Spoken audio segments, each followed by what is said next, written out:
नमस्कार श्रद्धालु दर्शक बंधुओं, आज का यह समय साधारण नहीं है। आज का यह क्षण आत्मा को स्पर्श करने वाला है, क्योंकि आज हम माघ गुप्त नवरात्रि के उस रहस्यमयी और दिव्य वातावरण में प्रवेश करने जा रहे हैं, जहां शक्ति दिखाई नहीं देती, लेकिन हर कण में उसकी अनुभूति होती है। यह वही पावन काल है जब सृष्टि की ऊर्जा अत्यंत सूक्ष्म होकर मनुष्य के विचारों, भावनाओं और कर्मों को प्रभावित करती है। माघ मास की गुप्त नवरात्रि को शास्त्रों में अत्यंत गूढ़ और प्रभावशाली माना गया है। कहा जाता है कि इन दिनों में की गई भक्ति, साधना और कथा का प्रभाव सीधे जीवन पर पड़ता है। यह समय बाहरी दिखावे का नहीं, बल्कि भीतर की आस्था, विश्वास और समर्पण का होता है। जो लोग इस समय मां शक्ति को केवल शब्दों से नहीं, बल्कि हृदय से स्मरण करते हैं, उनके जीवन में धीरे धीरे अदृश्य परिवर्तन शुरू हो जाते हैं। इस नवरात्रि की कथाएं केवल देवी की महिमा का वर्णन नहीं करती, बल्कि यह भी बताती हैं कि मनुष्य के जीवन में आने वाले कष्ट, बाधाएं और पीड़ाएं आखिर क्यों आती हैं और उनसे मुक्ति का मार्ग क्या है। कहा जाता है कि जब यह कथा प्रारंभ होती है तो मन स्वतः ही शांत होने लगता है, विचारों का बोझ हल्का पड़ने लगता है और आत्मा किसी अनजानी शक्ति से जुड़ने लगती है। माघ गुप्त नवरात्रि की यह दिव्य कथा भी उसी शक्ति का एक पवित्र माध्यम है। इसमें भक्ति की गहराई है, रहस्य की झलक है और मां शक्ति की करुणा का मौन संदेश छिपा हुआ है। यह कथा हमें यह अनुभव कराती है कि जब जीवन अंधकार से घिरा हुआ प्रतीत हो, जब रास्ते समझ में न आए और जब मन थक जाए, तब भी शक्ति की कृपा कहीं न कहीं हमारे साथ होती है। इसी भाव, इसी श्रद्धा और इसी दिव्य अनुभूति के साथ अब हम आगे बढ़ते हैं और माघ गुप्त नवरात्रि की इस पावन कथा के द्वार को धीरे धीरे खोलते हैं। लेकिन श्रद्धालु दर्शक बंधुओं, माघ गुप्त नवरात्रि की इस दिव्य कथा में प्रवेश करने से पहले एक अत्यंत गूढ़ और गंभीर बात का स्मरण कर लेना आवश्यक है। हमारे प्राचीन धर्म ग्रंथों, विशेषकर गरुड़ पुराण में यह स्पष्ट रूप से बताया गया है कि गुप्त नवरात्रि की साधना, कथा या ज्ञान को बीच में छोड़ देना केवल अपूर्णता नहीं, बल्कि आत्मिक हानि का कारण बनता है। क्योंकि माघ गुप्त नवरात्रि वह काल है जब शक्ति गुप्त रूप से कार्य करती है और इस समय अधूरी भक्ति या अधूरा ज्ञान मन में भ्रम, भय और असंतुलन छोड़ देता है। कहा जाता है कि गुप्त नवरात्रि की कथा जब अधूरी रह जाती है तो वह मनुष्य के भीतर कई अनुत्तरित प्रश्न छोड़ देती है। यही प्रश्न धीरे धीरे संदेह बन जाते हैं और संदेह व्यक्ति को सही मार्ग से भटका सकता है। इसलिए इस पावन समय में सुनी जाने वाली प्रत्येक कथा केवल शब्दों का समूह नहीं होती, बल्कि यह साधना का ही एक स्वरूप होती है, जिसका प्रभाव सीधे जीवन और कर्मों पर पड़ता है। माघ गुप्त नवरात्रि की यह कथा भी कोई साधारण कथा नहीं है। यह जीवन का दर्पण है, जिसमें मनुष्य अपने ही कर्मों, अपनी ही भूलों और अपनी ही संभावनाओं का दर्शन करता है। संभव है कि इस कथा का कोई एक भाव, कोई एक प्रसंग या कोई एक संदेश आपके भीतर छिपी हुई शक्ति को जागृत कर दे, आपको अनजाने पापों से दूर कर दे और उस अंधकार से बाहर निकाल दे, जिसे आप स्वयं भी पूरी तरह पहचान नहीं पाए हों। और यदि आप स्वयं को एक सच्चा सनातनी मानते हैं, तो यह केवल आपकी आस्था ही नहीं, बल्कि आपका कर्तव्य भी बनता है कि माघ गुप्त नवरात्रि जैसे पावन अवसर पर प्राप्त होने वाले ऐसे दिव्य संदेशों को दूसरों तक भी पहुंचाए। क्योंकि शक्ति की कृपा तब और अधिक बढ़ती है जब उसका मार्ग दूसरों के लिए भी प्रशस्त किया जाता है। तो आइए मन को शांत कर मां शक्ति का स्मरण करते हुए श्रद्धा और विश्वास के साथ माघ गुप्त नवरात्रि की इस रहस्यमयी और दिव्य कथा की ओर आगे बढ़ते हैं। प्राचीन काल की बात है। भारतवर्ष की पवित्र भूमि पर उज्जैन नाम की एक भव्य नगरी हुआ करती थी। उस नगरी के राजा थे महाराज विक्रमादित्य। राजा विक्रमादित्य का नाम लेते ही न्याय और धर्म की एक मूरत आंखों के सामने आ जाती थी। वह केवल एक शासक नहीं थे, बल्कि अपनी प्रजा के लिए एक पिता के समान थे। उनके राज्य में शेर और बकरी भी एक ही घाट पर पानी पीते थे, ऐसा उनका न्याय था। राजा विक्रमादित्य के जीवन का एक ही लक्ष्य था, अपनी प्रजा की सेवा करना। वे दिन रात राज्य के कार्यों में लीन रहते थे। उनके मन में विवाह या गृहस्थ जीवन की कोई इच्छा नहीं थी। वे मानते थे कि यदि वे विवाह के बंधन में बंध गए तो उनका ध्यान अपनी पत्नी और बच्चों में बंट जाएगा और वे अपनी प्रजा को वो समय और प्रेम नहीं दे पाएंगे जिसकी वे हकदार हैं। यही सोचकर उन्होंने आजीवन अविवाहित रहने का प्रण ले रखा था। उनके लिए तो पूरा राज्य ही उनका परिवार था और प्रजा के सुख में ही उन्हें अपना सुख दिखाई देता था।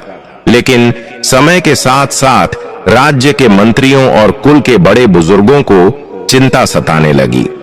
वे जानते थे कि राजा विक्रमादित्य जैसा प्रतापी राजा सदियों में एक बार जन्म लेता है, लेकिन अगर उनका कोई उत्तराधिकारी नहीं हुआ तो उनके बाद इस विशाल साम्राज्य और प्रजा का क्या होगा?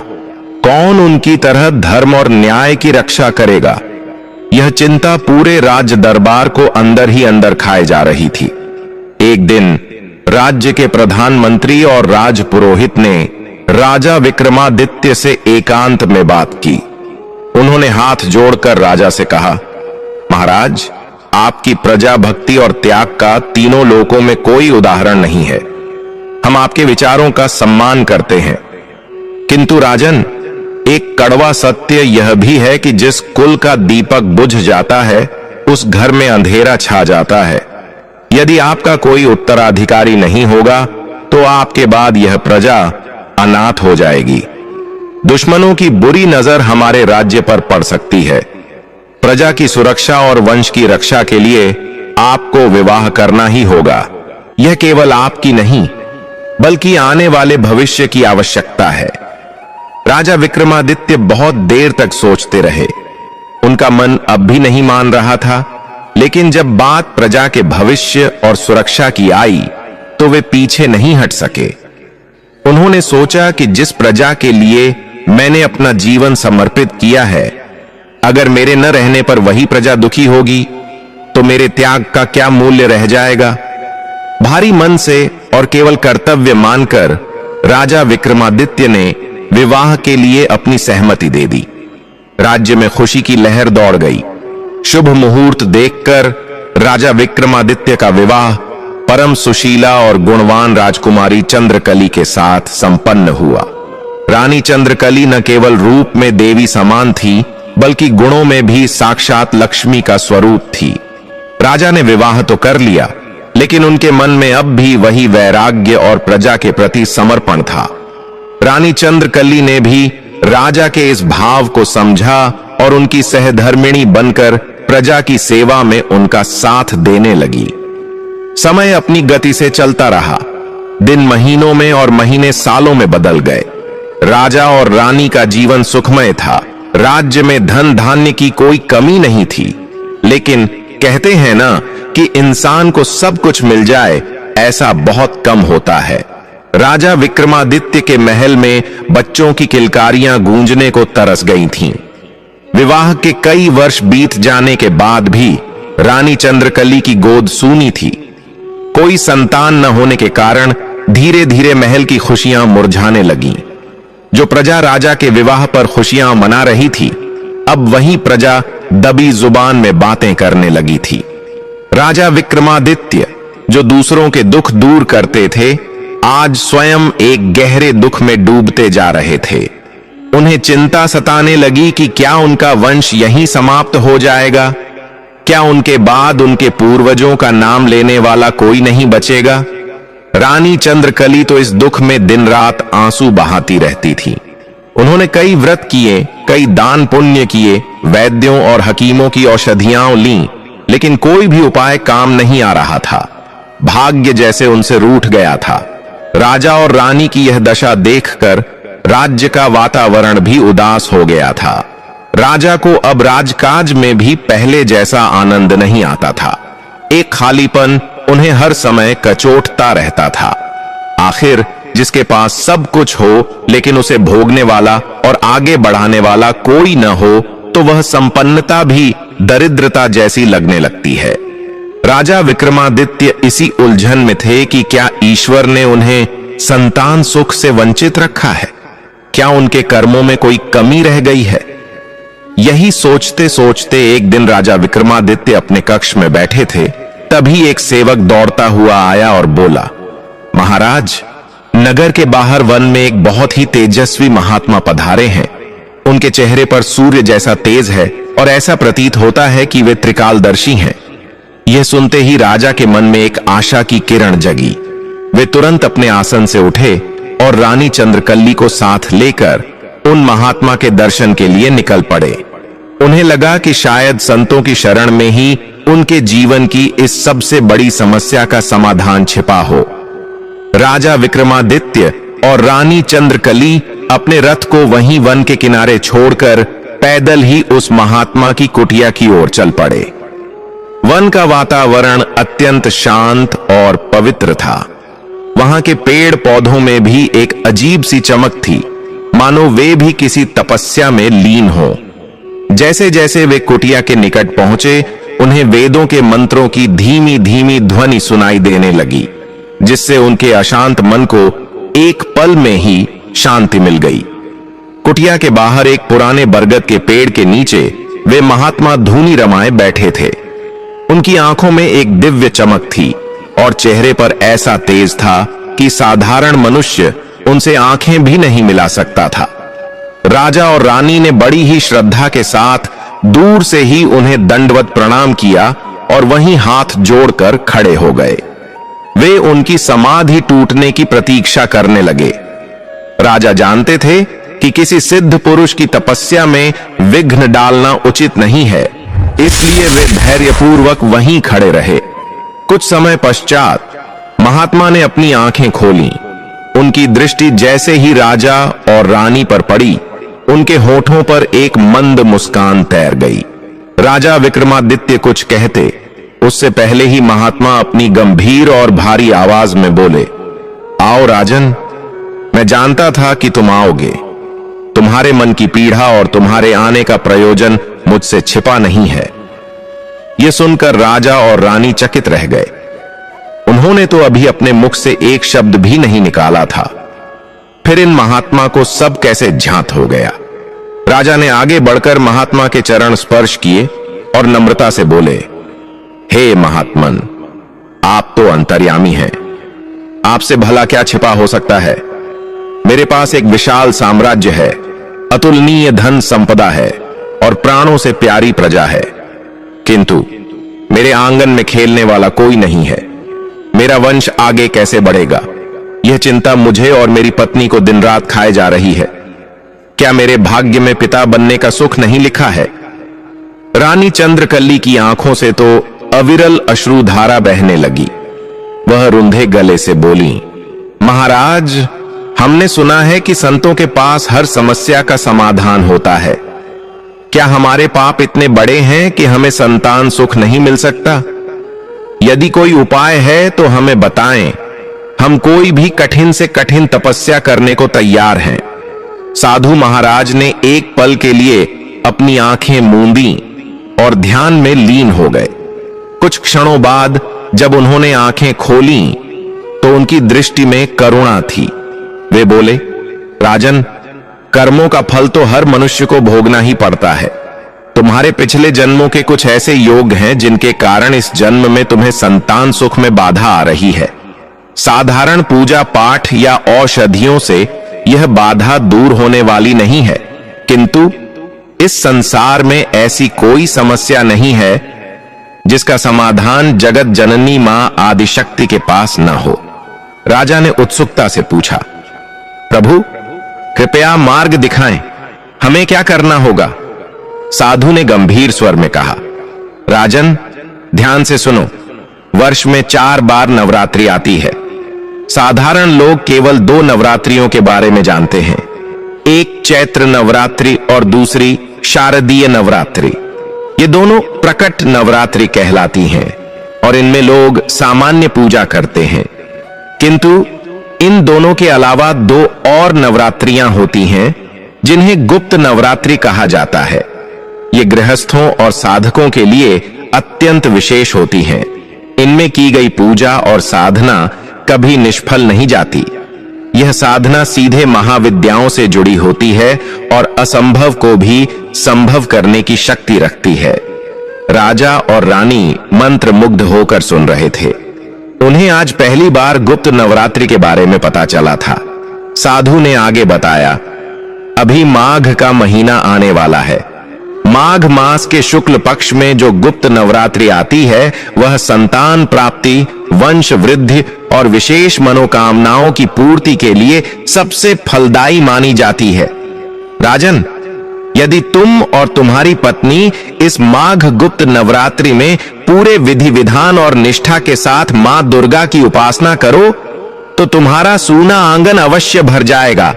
मां जगदंबा की कृपा से विधि का विधान भी बदल सकता है।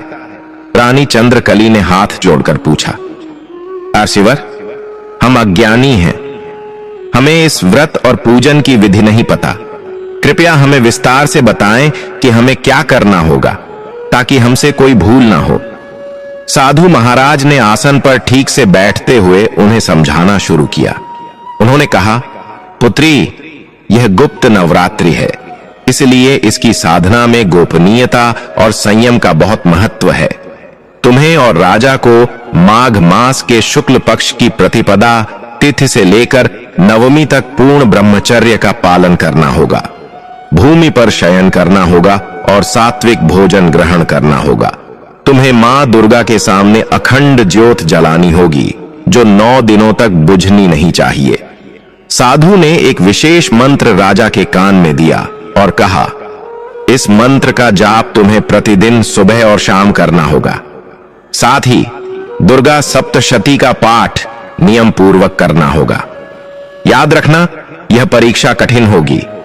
गुप्त नवरात्रि में शक्तियां जागृत रहती हैं, इसलिए मन में कोई भी मैल या संदेह मत रखना। केवल पूर्ण विश्वास ही तुम्हें फल देगा। राजा विक्रमादित्य ने साधु की हर बात को अपने मन में बिठा लिया। उन्हें ऐसा प्रतीत हुआ मानो घने अंधेरे में किसी ने मशाल जला दी हो। उनके चेहरे पर जो निराशा थी वह अब आशा में बदल चुकी थी।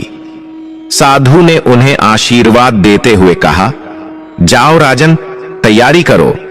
माघ मास आने में अब कुछ ही दिन शेष हैं। यदि तुमने सच्चे मन से मां की आराधना की तो अगले वर्ष तक तुम्हारे महल में किलकारियां अवश्य गूंजेंगी। राजा और रानी ने साधु महाराज को पुनः प्रणाम किया और उनका आशीर्वाद लेकर वापस अपने महल की ओर चल पड़े। लौटते समय उनके कदमों में एक नई ऊर्जा थी और मन में मां दुर्गा के प्रति अपार श्रद्धा। महल पहुंचकर उन्होंने तुरंत ही गुप्त नवरात्रि के अनुष्ठान की तैयारियां शुरू कर दी। राजा ने अपने मंत्रियों को निर्देश दे दिया कि अगले 9 दिनों तक वे राजकाज से दूर रहेंगे और कोई भी उन्हें व्यवधान न पहुंचाए। उन्होंने राज पुरोहित को बुलाकर पूजन की सारी सामग्री एकत्रित करवाई। जैसे ही माघ मास का शुक्ल पक्ष आरंभ हुआ, राजा विक्रमादित्य और रानी चंद्रकली ने राजसी वस्त्र त्याग दिए और साधारण पीले वस्त्र धारण कर लिए। उन्होंने महल के एक एकांत कक्ष को पूजा स्थल बनाया। वहां वेदी बनाई गई और कलश की स्थापना की गई। राजा ने अपने हाथों से अखंड ज्योत प्रज्वलित की। उस ज्योत की लौ में उन्हें अपने आने वाले भविष्य की चमक दिखाई दे रही थी। पहले दिन से ही महल का वातावरण बदल गया। मंत्रों के उच्चारण और धूप दीप की सुगंध से पूरा महल महक उठा। राजा और रानी, जो कल तक विलास और सुख सुविधाओं में रहते थे, अब कठोर तपस्या कर रहे थे। वे जमीन पर सोते, केवल फलाहार करते और दिन रात मां दुर्गा के ध्यान में मग्न रहते।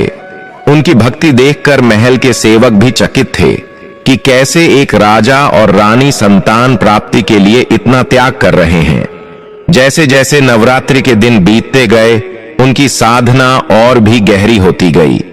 लेकिन कहते हैं ना कि जब कोई बड़ा कार्य सिद्ध होने वाला होता है तो परीक्षा भी उतनी ही बड़ी होती है। साधना के 5वें दिन एक ऐसी घटना घटी जिसने राजा की परीक्षा लेनी चाहिए। मध्य रात्रि का समय था। राजा और रानी मां के ध्यान में लीन थे। तभी अचानक पूजा कक्ष के बाहर तेज आंधी चलने लगी। महल की खिड़कियां जोर जोर से खड़कने लगीं। ऐसा लगा मानो कोई अदृश्य शक्ति उनकी पूजा में विघ्न डालना चाहती है। अखंड ज्योत की लौ फड़फड़ाने लगी। रानी चंद्रकली का मन भय से कांप उठा। कहीं यह ज्योत बुझ न जाए। यदि ज्योत बुझ गई तो उनका संकल्प टूट जाएगा और सारी मेहनत बेकार हो जाएगी। रानी ने घबराकर राजा की ओर देखा, लेकिन राजा विक्रमादित्य अपनी आंखें बंद किए अडिग बैठे रहे। उनका ध्यान तनिक भी नहीं डगमगाया। वे जानते थे कि यह केवल एक परीक्षा है। उन्होंने मन ही मन मां दुर्गा का स्मरण किया और अपनी भक्ति की ढाल से उस ज्योत की रक्षा करने का संकल्प लिया। रानी ने भी अपने पति के इस आत्मबल को देखकर अपने भय को त्याग दिया और अपने हाथों से ज्योत को हवा के झोंकों से बचाने का प्रयास करने लगी। वह रात बड़ी भारी थी, लेकिन राजा और रानी की भक्ति के आगे तूफानों को भी झुकना पड़ा। सुबह होते होते आंधी थम गई और अखंड ज्योत उसी शाम से जलती रही। इस घटना ने उनके विश्वास को और भी पक्का कर दिया। उन्हें आभास हो गया कि मां दुर्गा उनकी परीक्षा ले रही थीं और वे उसमें सफल हुए हैं। अब नवरात्रि के अंतिम दिन समीप आ रहे थे। राजा और रानी को अभी तक यह नहीं पता था कि अष्टमी की रात उन्हें साक्षात देवी की शक्ति का अनुभव होने वाला है, जो उनके जीवन को हमेशा के लिए बदल देगा। अष्टमी की रात अब बीतने को थी और नवमी की भोर होने वाली थी। यह गुप्त नवरात्रि की साधना का अंतिम चरण था। राजा विक्रमादित्य और रानी चंद्रकली का शरीर तपस्या के कारण कमजोर अवश्य हो गया था, लेकिन उनके चेहरों पर एक अलौकिक तेज चमक रहा था। 9 दिनों के कठोर व्रत और संयम ने उनकी आत्मा को पवित्र कर दिया था। अब समय था पूर्णाहुति का, यानी हवन के अंतिम चरण का, जिसमें देवताओं को साक्षी मानकर व्रत को पूरा किया जाता है। राजा ने हवन कुंड में अग्नि प्रज्वलित की। वेद मंत्रों की गूंज के साथ वे एक एक करके आहुति डालने लगे। ओम ऐं ह्रीं क्लीं चामुंडाय विच्छे स्वाहा। हर मंत्र के साथ उनकी श्रद्धा और गहरी होती जा रही थी। जैसे ही उन्होंने अंतिम आहुति अग्नि में डाली और मां दुर्गा का आवाहन किया, अचानक हवन कुंड की अग्नि सामान्य से कई गुना अधिक ऊंची उठ गई।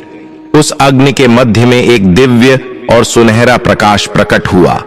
वह प्रकाश इतना तीव्र था कि राजा और रानी को अपनी आंखें कुछ पलों के लिए बंद करनी पड़ी। उसी प्रकाश पुंज से एक मधुर और गंभीर आवाज आई, जो सीधे उनके हृदय में उतर गई।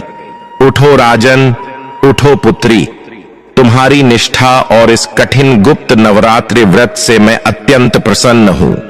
राजा और रानी ने हड़बड़ाकर अपनी आंखें खोली। हालांकि उन्हें कोई शारीरिक रूप नहीं दिखाई दिया, लेकिन उस दिव्य आवाज ने उन्हें विश्वास दिला दिया कि साक्षात मां शक्ति ने उनकी पुकार सुन ली है। आवाज फिर गूंजी, संसार में लोग सुख में मुझे याद करते हैं, लेकिन दुख में अक्सर धीरज खो देते हैं। किंतु तुमने संतान सुख न होने पर भी धर्म का मार्ग नहीं छोड़ा और पूर्ण विश्वास के साथ मेरी आराधना की। माघ गुप्त नवरात्रि का यह व्रत कभी खाली नहीं जाता। मैं तुम्हें वरदान देती हूं कि तुम्हारे घर जल्द ही एक तेजस्वी पुत्र का जन्म होगा। वह पुत्र न केवल तुम्हारे वंश को आगे बढ़ाएगा, बल्कि उसकी कीर्ति तीनों लोकों में फैलेगी।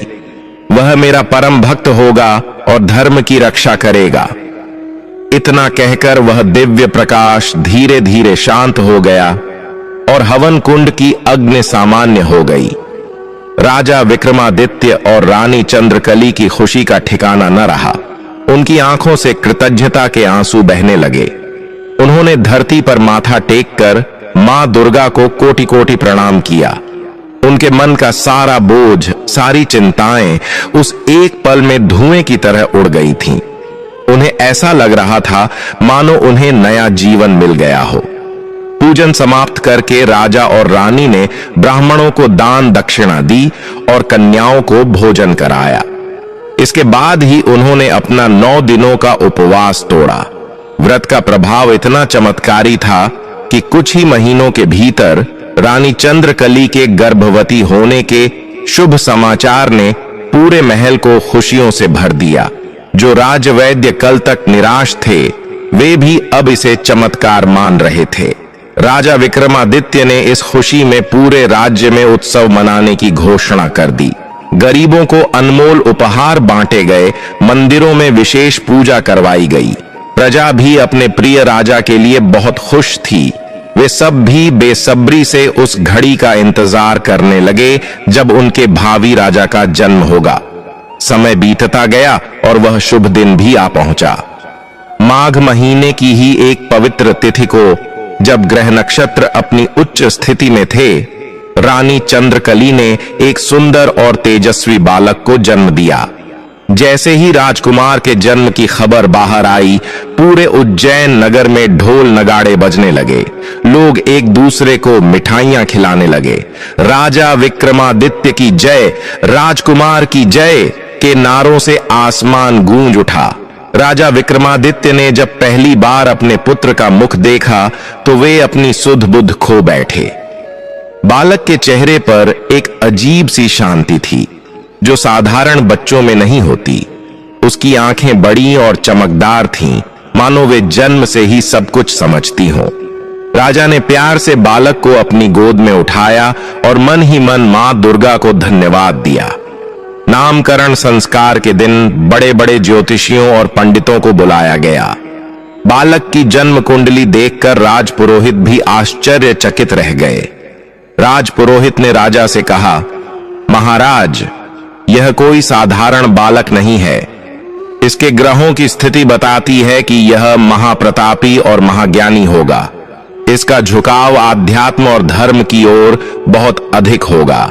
मां दुर्गा के आशीर्वाद से इसका जन्म हुआ है, इसलिए इसके जीवन पर देवी की विशेष कृपा रहेगी।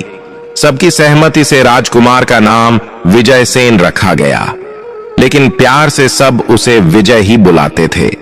जैसे जैसे राजकुमार विजय बड़ा होने लगा, उसकी आदतें अन्य बच्चों से बिल्कुल अलग दिखाई देने लगीं। जहां दूसरे बच्चे खिलौनों, तलवारों और खेल कूद में रुचि लेते थे, वहीं नन्हे विजय का मन मंदिर की घंटियों और आरती में लगता था। जब वह अभी ठीक से बोलना भी नहीं सीखा था, तब भी वह महल के मंदिर में जाकर मां दुर्गा की मूर्ति को एकटक निहारता रहता था।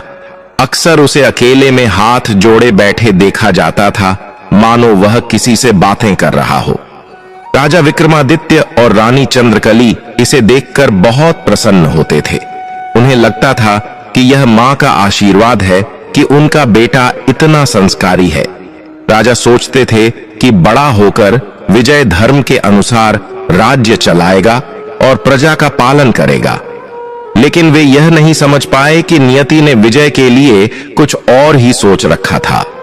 5 वर्ष की आयु होते होते राजकुमार विजय की भक्ति और भी गहरी हो गई। उसे राजसी वस्त्रों और आभूषणों से कोई लगाव नहीं था। उसे घुड़सवारी सीखने से ज्यादा आनंद संतों की कहानियां सुनने में आता था।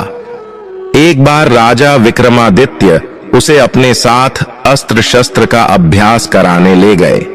राजा ने एक छोटी सी तलवार विजय के हाथ में दी और कहा, पुत्र, तुम एक क्षत्रिय हो। भविष्य में तुम्हें इस राज्य की रक्षा करनी है। तलवार ही राजा का सबसे बड़ा मित्र होती है। नन्हे विजय ने तलवार को हाथ में तो लिया, लेकिन उसने उसे चलाने के बजाय जमीन पर रख दिया और बड़ी ही मासूमियत से बोला, पिताजी, यह तलवार तो दूसरों को चोट पहुंचाती है। मुझे यह अच्छी नहीं लगती। क्या हम प्रेम और भक्ति से राज्य की रक्षा नहीं कर सकते? गुरुजी कहते हैं कि सबसे बड़ी शक्ति तो ईश्वर के नाम में होती है। राजा विक्रमादित्य अपने नन्हे पुत्र के मुख से ऐसी ज्ञान की बातें सुनकर हैरान रह गए। उन्हें गर्व तो हुआ कि उनका बेटा इतना समझदार है, लेकिन साथ ही एक अनजान डर ने भी उनके दिल में दस्तक दी। क्षत्रिय का काम युद्ध और शासन है, केवल भक्ति नहीं। राजा ने उस समय तो बात हंसी में टाल दी, लेकिन वे यह नहीं देख पाए कि यह तो बस एक शुरुआत थी। गुप्त नवरात्र के फलस्वरूप प्राप्त हुआ यह बालक संसार के बंधनों से मुक्त होने की ओर अपना पहला कदम बढ़ा चुका था। राजकुमार विजय की यह भक्ति जैसे जैसे उसकी उम्र के साथ बढ़ती गई, वैसे वैसे राजा की चिंता भी बढ़ने लगी। क्या साधु की वह बात कि वह मेरा परम भक्त होगा राजा के लिए एक नई चुनौती बनने वाली थी? समय के पंख लगे होते हैं, यह कहावत राजा विक्रमादित्य के जीवन में सच साबित हो रही थी। राजकुमार विजय अब बाल्यावस्था से निकलकर किशोरावस्था की ओर बढ़ रहे थे। जैसे जैसे उनकी उम्र बढ़ रही थी, वैसे वैसे राजा की चिंताएं भी बढ़ रही थीं। राजा ने सोचा था कि बचपन की यह भक्ति समय के साथ कम हो जाएगी और राजकुमार का मन राजकाज में लगने लगेगा, लेकिन हुआ इसके बिल्कुल विपरीत।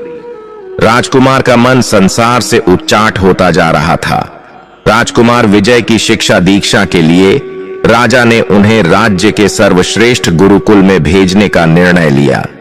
राजा को लगा कि जब विजय घर से दूर गुरुकुल के कठोर अनुशासन में रहेंगे, क्षत्रिय धर्म की शिक्षा लेंगे और अन्य राजकुमारों के साथ अस्त्र शस्त्र चलाएंगे, तो उनके अंदर का योद्धा जाग उठेगा।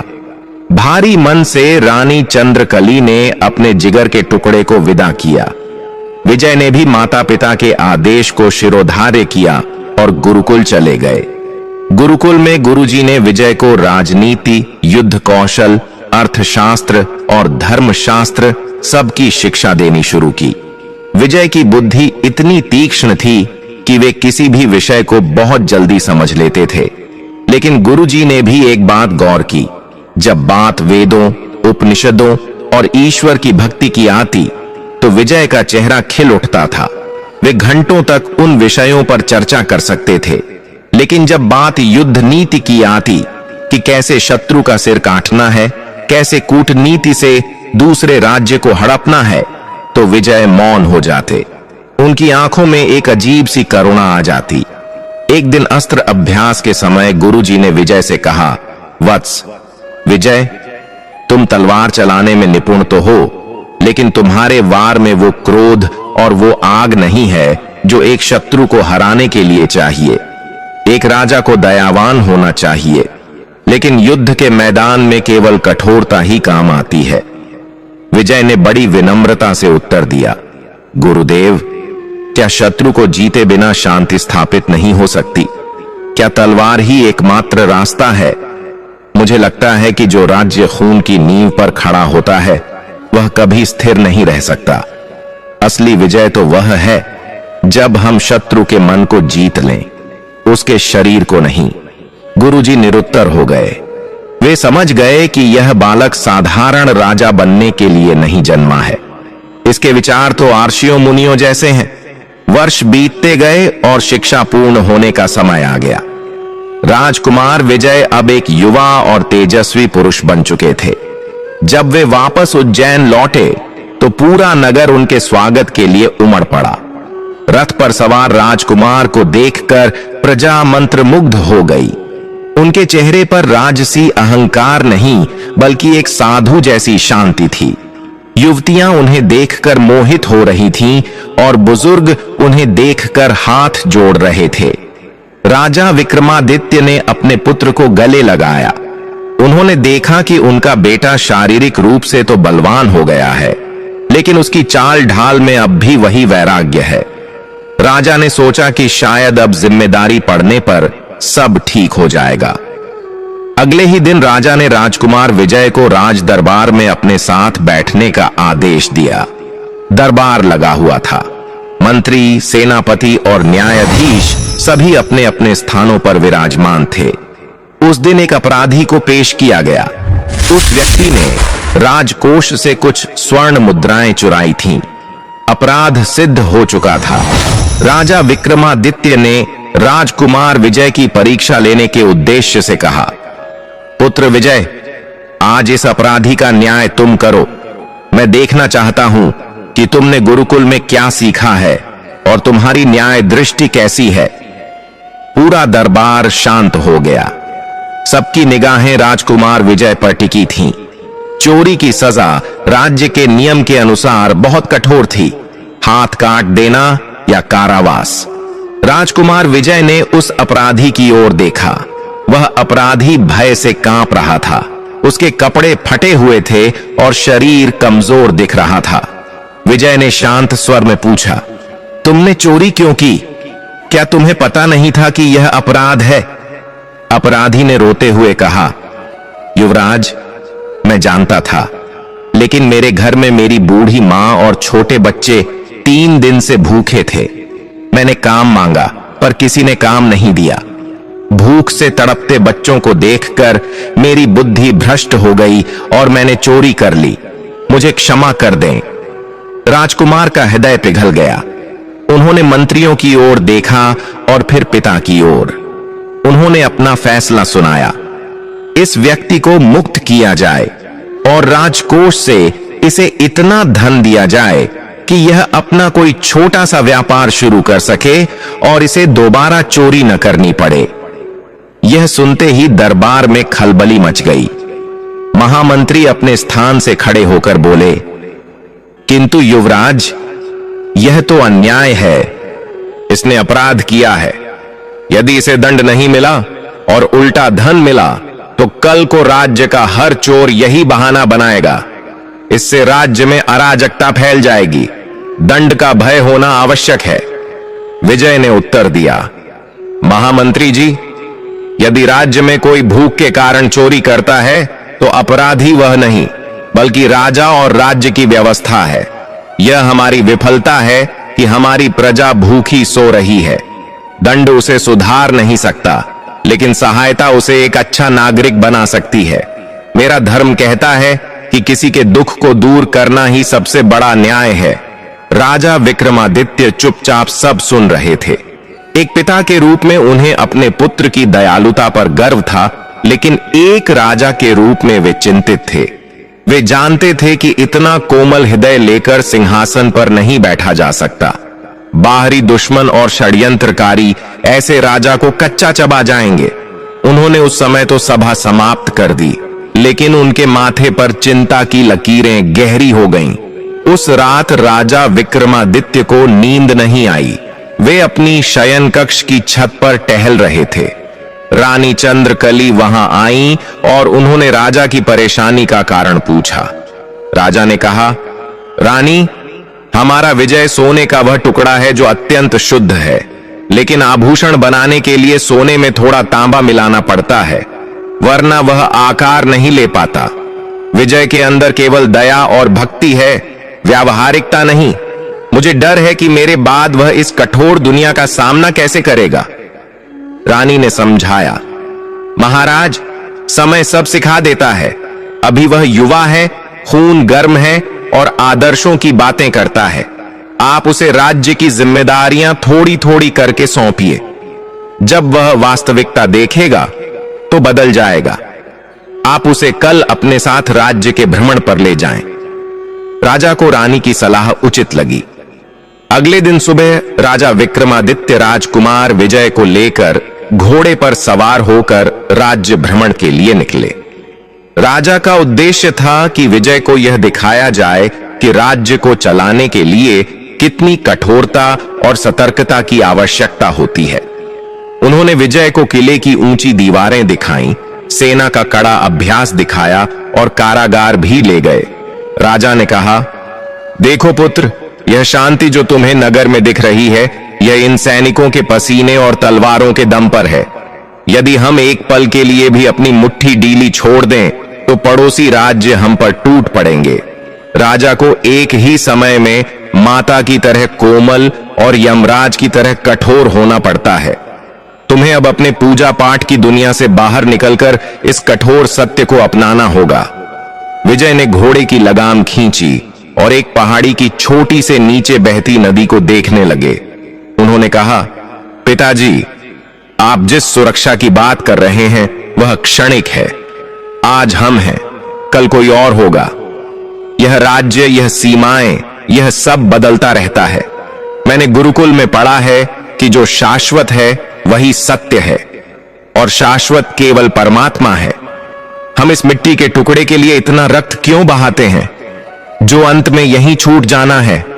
राजा विक्रमादित्य को अब थोड़ा क्रोध आने लगा।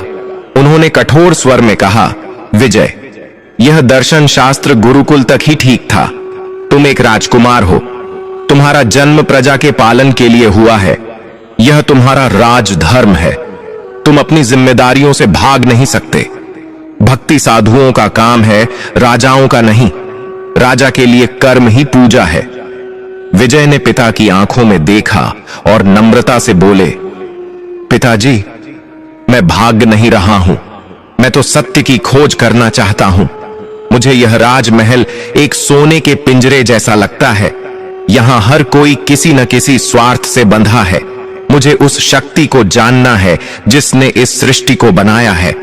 मुझे मां दुर्गा के चरणों में जो शांति मिलती है वह इस सिंहासन पर बैठकर कभी नहीं मिल सकती। यह सुनकर राजा विक्रमादित्य सन्न रह गए। उनका डर अब हकीकत में बदल रहा था। उन्होंने बात को वहीं खत्म करना चाहा और कहा, अभी तुम ना समझ हो, चलो महल लौटते हैं। महल लौटकर राजा ने तुरंत महामंत्री को बुलाया।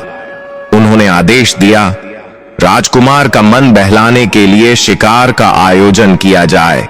संगीत और नृत्य के कार्यक्रम रखे जाएं। उसे राज्य के कामों में इतना व्यस्त कर दो कि उसे सोचने का समय ही न मिले। राजा की आज्ञा का पालन हुआ। राजकुमार विजय के चारों ओर विलास की वस्तुएं रख दी गईं। सुंदर नर्तकियों का नृत्य हुआ। शिकार के लिए आमंत्रण आए, लेकिन कमल के पत्ते की तरह जो पानी में रहकर भी गीला नहीं होता, विजय इन सब चीजों के बीच रहकर भी उनसे अछूते रहे। वे महफिल में बैठते जरूर, लेकिन उनका ध्यान कहीं और ही होता। उनका मन तो मां जगदम्बा के ध्यान में लगा रहता था। एक रात जब पूरा महल सो रहा था, विजय अपने कक्ष की खिड़की पर खड़े होकर आकाश में चमकते तारों को देख रहे थे। उनके अंदर का द्वंद्व अब चरम पर था। एक तरफ उनके पिता का आदेश और राजधर्म था और दूसरी तरफ उनकी आत्मा की पुकार। उन्हें लग रहा था कि वे दो हिस्सों में बंट रहे हैं। तभी उन्हें अपनी अंतरात्मा से वही आवाज सुनाई दी जो उनके जन्म से पहले उनके माता पिता ने सुनी थी। तेरा जन्म किसी विशेष प्रयोजन के लिए हुआ है। विजय चौंक गए। उन्होंने चारों ओर देखा, लेकिन कोई नहीं था। वे समझ गए कि यह मां का संकेत है। उसी क्षण उन्होंने एक कठोर निर्णय लिया, एक ऐसा निर्णय जो पूरे राज्य को हिला देने वाला था।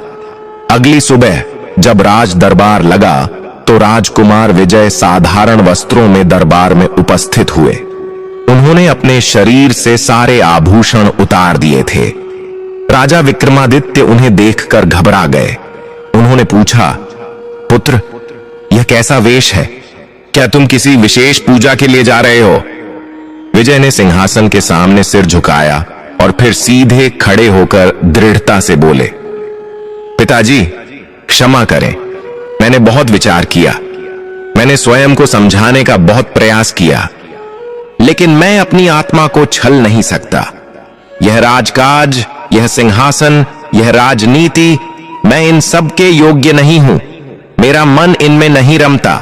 मैं इस नश्वर संसार के बंधनों को तोड़कर संन्यास लेना चाहता हूं। मैं वन में जाकर मां आदिशक्ति की घोर तपस्या करना चाहता हूं। दरबार में सन्नाटा छा गया।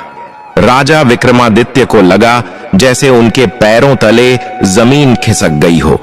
जिस बेटे के लिए उन्होंने गुप्त नवरात्रि के कठिन व्रत किए, जिसके लिए इतनी मन्नतें मांगी, आज वही बेटा उन्हें छोड़कर जाने की बात कर रहा था। राजा अपने सिंहासन से उठ खड़े हुए और क्रोध व दुख मिली जुली आवाज में बोले, विजय, तुम यह क्या कह रहे हो? क्या तुम्हें अपने पिता के बुढ़ापे का, अपनी मां के प्रेम का और इस प्रजा की उम्मीदों का कोई विचार नहीं है? संन्यास लेना कायरों का काम है जो जिम्मेदारियों से भागते हैं। तुम्हें यहीं रहना होगा और अपना धर्म निभाना होगा। विजय ने उत्तर दिया, पिताजी, कायर वह है जो सत्य जानते हुए भी उसे स्वीकार नहीं करता। मैं भाग्य नहीं रहा, मैं तो उस परम सत्य को पाने जा रहा हूं जिससे यह पूरा ब्रह्मांड संचालित होता है। प्रजा की सेवा करने के लिए राजा होना आवश्यक नहीं है। एक तपस्वी अपने तपोबल से पूरे विश्व का कल्याण कर सकता है। मुझे अनुमति दें। बात अब बहस में बदल गई थी। राजा किसी भी हाल में अपने इकलौते पुत्र को जाने नहीं देना चाहते थे और पुत्र अपनी जिद पर अड़ा था। यह केवल पिता पुत्र का झगड़ा नहीं था, यह मोह और वैराग्य का युद्ध था। राज दरबार का वातावरण अत्यंत तनावपूर्ण हो गया था। एक ओर पिता का हठ था और दूसरी ओर पुत्र का वैराग्य। राजा विक्रमादित्य की आंखों में क्रोध और बेबसी दोनों साफ दिखाई दे रहे थे। उन्होंने अपने जीवन में कई युद्ध जीते थे, कई कठिन निर्णय लिए थे, लेकिन आज अपने ही पुत्र के सामने वे स्वयं को हारा हुआ महसूस कर रहे थे। राजा ने कड़े स्वर में आदेश दिया, द्वारपालों, मुख्य द्वार को बंद कर दिया जाए। राजकुमार विजय अब भी कहीं नहीं जाएंगे।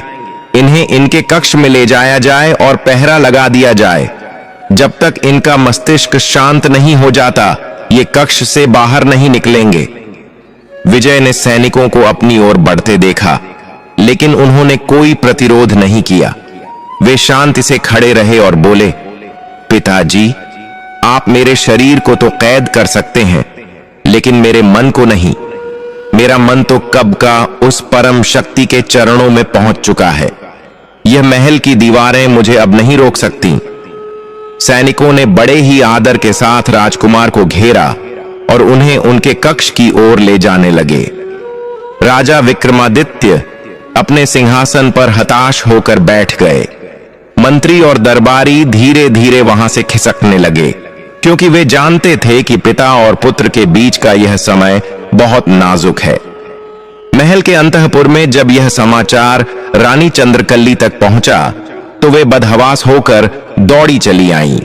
राजा अपने कक्ष में सिर पकड़कर बैठे थे। रानी ने आते ही रोते हुए कहा, महाराज, यह मैंने क्या सुना? हमारा विजय हमें छोड़कर जाना चाहता है।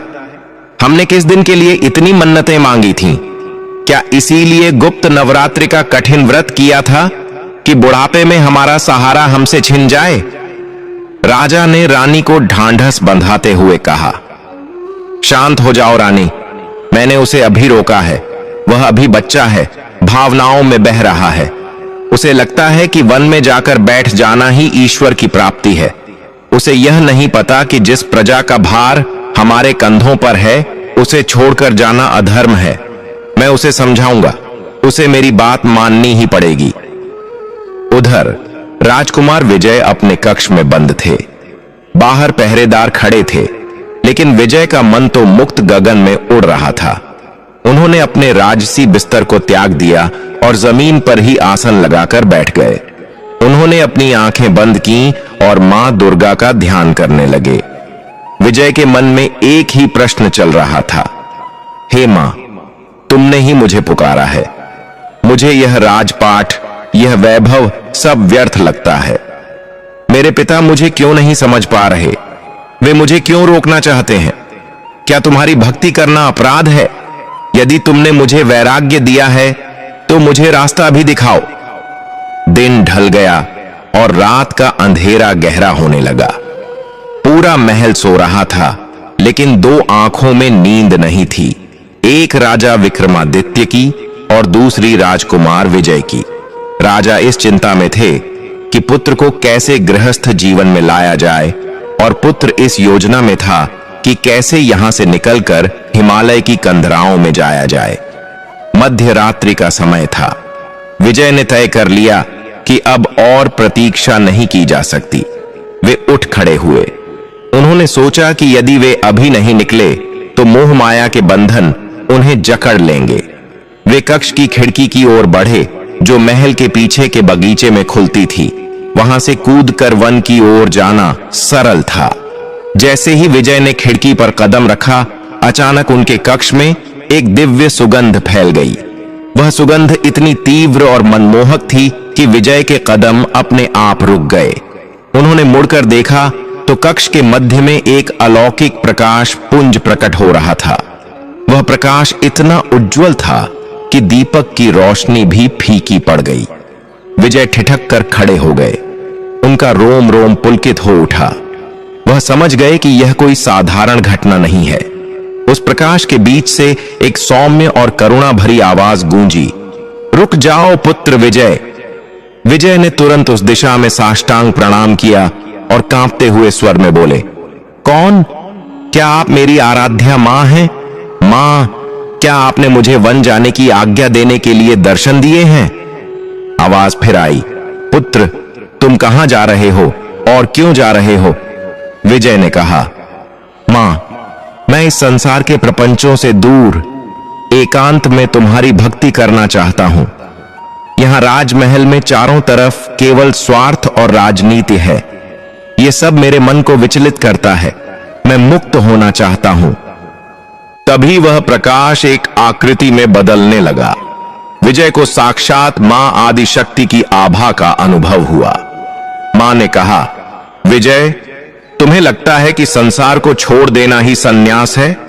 तुम्हें लगता है कि जिम्मेदारियों से भागकर वन में बैठना ही मेरी भक्ति है? तुम भ्रम में हो पुत्र। विजय हैरान रह गए। उन्होंने पूछा, भ्रम?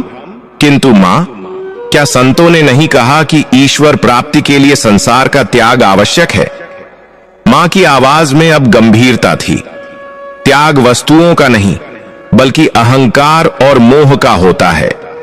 विजय, मैंने तुम्हें राजा के घर में जन्म क्यों दिया? क्या मैं तुम्हें किसी आर्षि के घर जन्म नहीं दे सकती थी? मैंने तुम्हें यह कुल, यह राज्य और यह शक्ति इसलिए दी है क्योंकि तुम्हारा जन्म केवल अपनी मुक्ति के लिए नहीं, बल्कि जन कल्याण के लिए हुआ है। विजय निशब्द होकर सुनते रहे। मां ने आगे समझाया, ध्यान से सुनो विजय। एक तपस्वी केवल अपना कल्याण करता है, लेकिन एक धर्मात्मा राजा लाखों लोगों का कल्याण करता है। यदि तुम वन चले गए तो तुम्हारी प्रजा का क्या होगा? अनाथों, गरीबों और असहायों की रक्षा कौन करेगा? यदि तुम्हारे जाने के बाद किसी दुष्ट ने राज्य पर अधिकार कर लिया और प्रजा को सताया, तो उसका पाप किसे लगेगा? वह पाप तुम्हें लगेगा, क्योंकि तुमने अपना कर्तव्य, अपना धर्म छोड़ा है। विजय की आंखों से आंसू बहने लगे। उनका सारा तर्क, सारा ज्ञान मां के इन वचनों के आगे धराशायी हो गया। उन्होंने पूछा, तो क्या मैं कभी संन्यास नहीं ले सकूंगा? क्या मुझे जीवन भर इन सांसारिक बंधनों में ही रहना पड़ेगा? देवी ने अत्यंत ममता के साथ कहा, पुत्र, सबसे बड़ा संन्यास कर्मयोग है। कमल के फूल को देखो, वह कीचड़ में उगता है, पानी में रहता है, लेकिन पानी की एक बूंद भी उस पर टिक नहीं पाती। तुम्हें भी वैसा ही बनना है। सिंहासन पर बैठो, राज करो, दुष्टों का संहार करो और धर्म की स्थापना करो, लेकिन मन से हमेशा मेरे चरणों में रहो। फल की इच्छा मत करो, केवल कर्तव्य करो। जिस दिन तुम राज सिंहासन पर बैठकर भी एक वैरागी की तरह निस्वार्थ भाव से न्याय करोगे, उसी दिन तुम सच्चे सन्यासी बन जाओगे। विजय को ऐसा लगा जैसे उनके मन के सारे कपाट खुल गए हों। उन्हें समझ आ गया कि भागना कायरता है और जूझना ही धर्म है। देवी ने अंत में कहा, मेरा आशीर्वाद सदैव तुम्हारे साथ है। तुम्हें वन जाने की आवश्यकता नहीं है। तुम अपनी प्रजा में ही मेरा रूप देखो। हर दुखी व्यक्ति की सेवा मेरी पूजा होगी। उठो और अपने पिता का मान बढ़ाओ, अपने राज धर्म का पालन करो। इतना कहकर वह दिव्य प्रकाश धीरे धीरे लुप्त हो गया। कक्ष में पुनः शांति छा गई, लेकिन विजय के भीतर एक तूफान थम चुका था। वे अब विचलित नहीं थे। उनके चेहरे पर एक नया तेज था, एक कर्मयोगी का तेज। वे वापस अपने स्थान पर आए और पूरी रात ध्यान में बैठे रहे। अगली सुबह सूर्य की पहली किरण के साथ ही राजा विक्रमादित्य और रानी चंद्रकली विजय के कक्ष की ओर आए। राजा का चेहरा उतरा हुआ था। उन्हें डर था कि कहीं उनका पुत्र कोई अनर्थ न कर बैठे। जैसे ही द्वारपाल ने दरवाजा खोला, राजा ने देखा कि विजय खिड़की के पास खड़े होकर उगते हुए सूर्य को प्रणाम कर रहे हैं। राजा ने भारी मन से पुकारा, विजय। विजय मुड़े। इस बार उनकी आंखों में वह जिद नहीं थी, बल्कि एक गहरी समझ और शांति थी। वे आगे बढ़े और पिता के चरणों में गिर पड़े। राजा विक्रमादित्य चौंक गए। उन्होंने तुरंत विजय को उठाया और गले लगा लिया। विजय ने कहा, पिताजी, मुझे क्षमा कर दें। मैं अज्ञानता के कारण अपना मार्ग भटक गया था। मैं अपनी जिम्मेदारियों से भाग रहा था और उसे वैराग्य का नाम दे रहा था, लेकिन आज रात मुझे सत्य का ज्ञान हो गया है। रानी चंद्रकली ने आतुरता से पूछा, कैसा ज्ञान बेटा? क्या तुम अब हमें छोड़कर नहीं जाओगे? विजय ने मुस्कुराते हुए मां के आंसू पोंछे और कहा, नहीं मां, अब मैं कहीं नहीं जाऊंगा। मुझे समझ आ गया है कि मेरा असली वन यह राज्य है और मेरी असली तपस्या आप दोनों और प्रजा की सेवा है। मैं राजा बनूंगा, लेकिन भोग के लिए नहीं, बल्कि सेवा के लिए। मैं सिंहासन पर बैठूंगा, लेकिन सेवक बनकर। राजा विक्रमादित्य को अपने कानों पर विश्वास नहीं हुआ। एक ही रात में इतना परिवर्तन?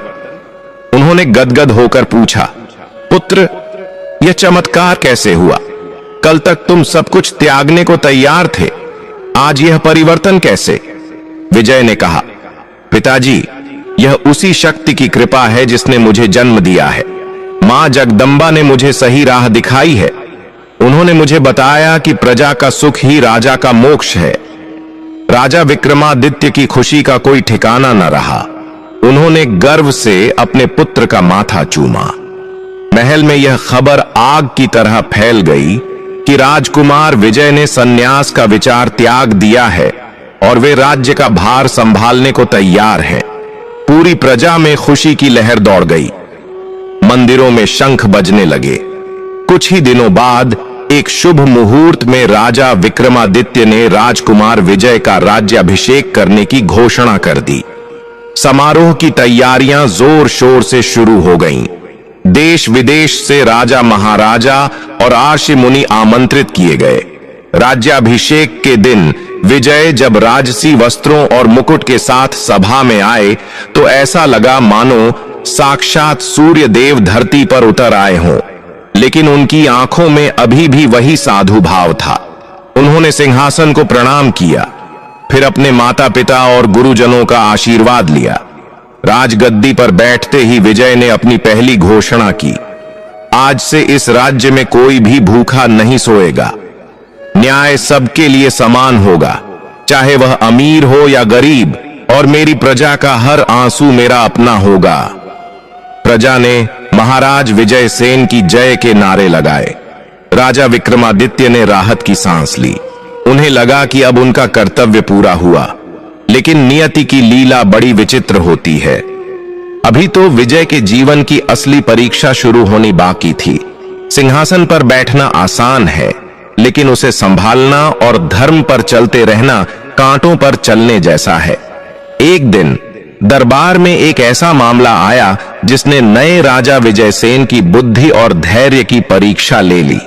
राज्य के सीमावर्ती गांव से एक दूत हाँफते हुए आया और बोला, महाराज, अनर्थ हो गया। पड़ासी राज्य के राजा ने हमारे गांव पर हमला कर दिया है और वे हमारे पशुधन को लूट कर ले गए हैं।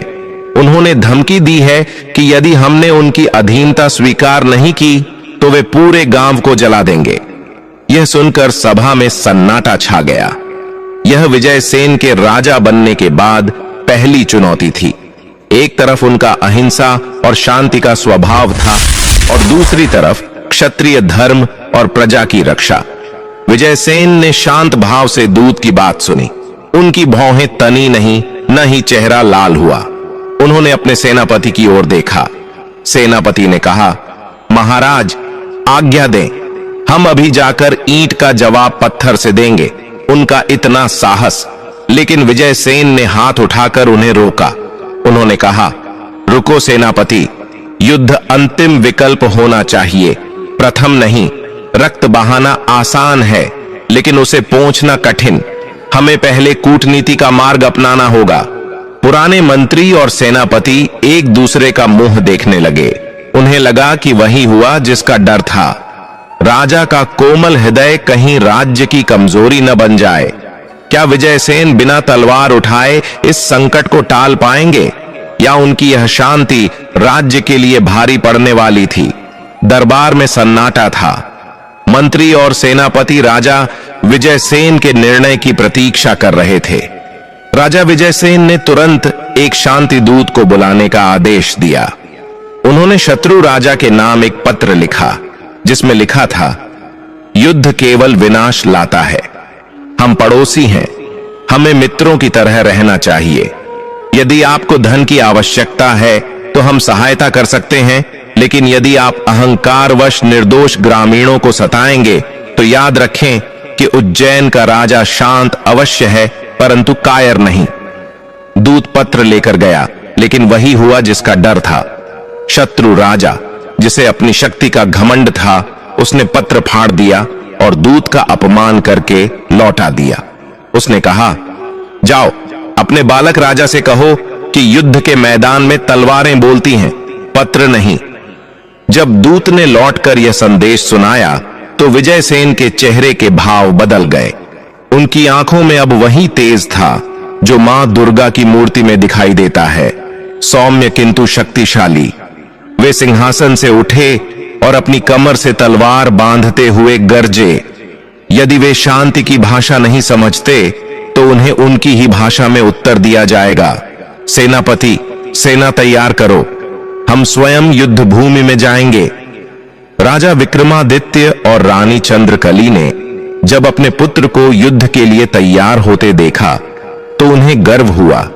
विजयसेन ने माता पिता के चरण स्पर्श किए और फिर अपने कुलदेवी के मंदिर में जाकर मां दुर्गा का आशीर्वाद लिया। उन्होंने प्रार्थना की, हे मां, मैं यह युद्ध अपने अहंकार के लिए नहीं बल्कि अपनी प्रजा की रक्षा के लिए लड़ने जा रहा हूं। मेरी भुजाओं में बल देना। युद्ध के मैदान में दोनों सेनाएं आमने सामने थीं। शत्रु राजा ने जब देखा कि विजयसेन जैसा युवा और साधु दिखने वाला राजा सेना का नेतृत्व कर रहा है तो वह जोर से हंसा, लेकिन उसकी हंसी ज्यादा देर तक नहीं टिकी। जैसे ही युद्ध का शंखनाद हुआ, विजयसेन का रूप बदल गया। वे बिजली की गति से शत्रुओं पर टूट पड़े।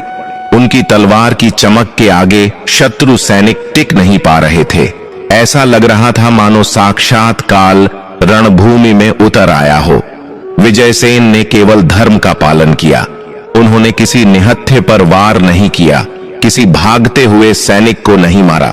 उनका लक्ष्य केवल शत्रु राजा था। देखते ही देखते विजयसेन शत्रु सेना को चीरते हुए राजा के पास पहुंच गए। एक भीषण द्वंद्व युद्ध हुआ, लेकिन देवी की कृपा और अपने बाहुबल से विजयसेन ने शत्रु राजा की तलवार काट दी और अपनी तलवार उसकी गर्दन पर रख दी। शत्रु राजा भय से कांपने लगा। उसे अपनी मृत्यु सामने दिखाई दे रही थी। उसने आंखें बंद कर लीं, लेकिन तभी विजयसेन ने अपनी तलवार हटा ली। शत्रु राजा ने हैरानी से आंखें खोली और पूछा, तुमने मुझे मारा क्यों नहीं? मैं हार चुका हूं। विजयसेन ने शांत भाव से उत्तर दिया, मेरा धर्म रक्षा करना है, हत्या करना नहीं। मैंने तुम्हारे अहंकार को मार दिया है, अब तुम्हारे शरीर को मारने की आवश्यकता नहीं है। जाओ, मैंने तुम्हें जीवन दान दिया, लेकिन याद रखना, एक राजा का कर्तव्य प्रजा को लूटना नहीं बल्कि उसका पालन करना होता है। शत्रु राजा विजयसेन के चरणों में गिर पड़ा। उसे अपनी गलती का एहसास हो गया। उसने विजयसेन से मित्रता कर ली और भविष्य में कभी आक्रमण न करने का वचन दिया। बिना ज्यादा रक्त बहाए विजयसेन ने न केवल युद्ध जीता बल्कि शत्रु का दिल भी जीत लिया। जब विजयसेन अपनी राजधानी वापस लौटे तो प्रजा ने फूलों की वर्षा करके उनका स्वागत किया। राजा विक्रमादित्य की आंखों में खुशी के आंसू थे। उन्होंने रानी चंद्रकली से कहा, देखो रानी, आज साधु की भविष्यवाणी पूर्ण हुई। हमारा पुत्र एक सच्चा राजर्षि बना है, राजा भी और आर्षि भी। इसके बाद कई वर्षों तक राजा विजयसेन ने उज्जैन पर राज किया। उनका शासन काल, न्याय और धर्म का स्वर्ण युग कहलाया। उन्होंने अपने जीवन में सिद्ध कर दिया कि शक्ति और भक्ति एक दूसरे के विरोधी नहीं बल्कि पूरक हैं। कथा का सार और माघ गुप्त नवरात्रि का महत्व। दोस्तों, यह कहानी केवल एक राजा की नहीं बल्कि विश्वास और साधना की है। राजा विक्रमादित्य को संतान सुख तब मिला जब उन्होंने माघ गुप्त नवरात्रि का कठिन व्रत और अनुष्ठान किया। माघ गुप्त नवरात्रि, जो अक्सर लोगों की जानकारी से दूर रहती है, इसमें मां दुर्गा की 10 महाविद्याओं की साधना की जाती है। यह व्रत विशेष रूप से उन कष्टों को काटने के लिए है जो किसी और उपाय से ठीक नहीं हो रहे हों, चाहे वह संतान प्राप्ति हो, असाध्य रोग हो, कर्ज हो या शत्रु बाधा।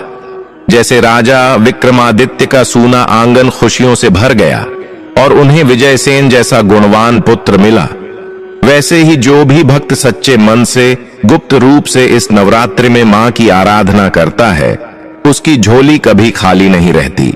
जीवन में जब सारे रास्ते बंद नजर आएं, तो समझ लेना चाहिए कि अब शक्ति की आराधना का समय आ गया है। मां आदि शक्ति असंभव को भी संभव कर देती हैं। तो यह थी माघ गुप्त नवरात्रि की पावन कथा। उम्मीद है कि राजा विक्रमादित्य और राजा विजयसेन की यह कहानी आपके जीवन में भी नई प्रेरणा और भक्ति का संचार करेगी।